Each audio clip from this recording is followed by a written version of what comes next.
General SA. There are 2 words are there, general and SA. మీకు చూడండి కావాలంటే రెండు ఉన్నాయి ఇక్కడ మనకి. ఏంటివి? 2 topics. ఒకటి జనరల్, 2 ఎస్ఏ. అదే తెలుగులో చూస్తే సాధారణ వ్యాసం అనే 2 పదాలు ఉన్నాయి. ఈ 2 పదాల కలయికే మనకి ఇది వస్తుందన్నమాట. చూడండి అసలు ఈ జనరల్ అంటే ఏంటంటే, English as far as English grammar is concern, as per the English grammar, general అనేది adjective, versus this one is noun, నామవాచకం. నౌన్ అంటాం కదండి, నామవాచకం. వెరస్ దిస్ వన్ ఈజ్ విశేషణం, adjective.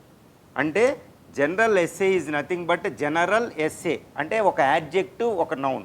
This is the collection of the adjective and noun, general essay. ఈ adjective, what do you mean by adjective? Adjective means grammatically adjective describes noun and others, whatever that one, noun, other things.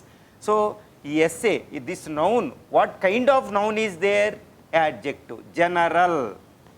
General essay, it's not essay. Essays are not there in the competitive examination. It is a general essay. This essay is known as, this is the selective expertise topic. But he added one word, that is what?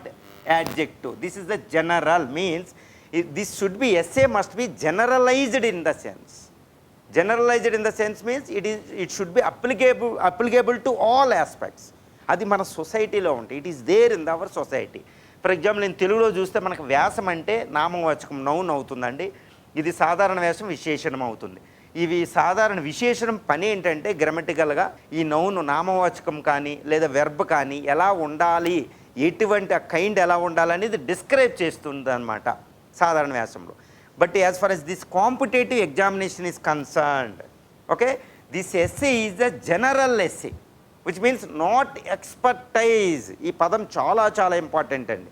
ఈ వ్యాసం అనేది ఏంటంటే సాధారణంగా ఉండాలి, ఎక్స్పర్టైజ్గా ఉండకూడదు, జనరల్లో ఉండాలి.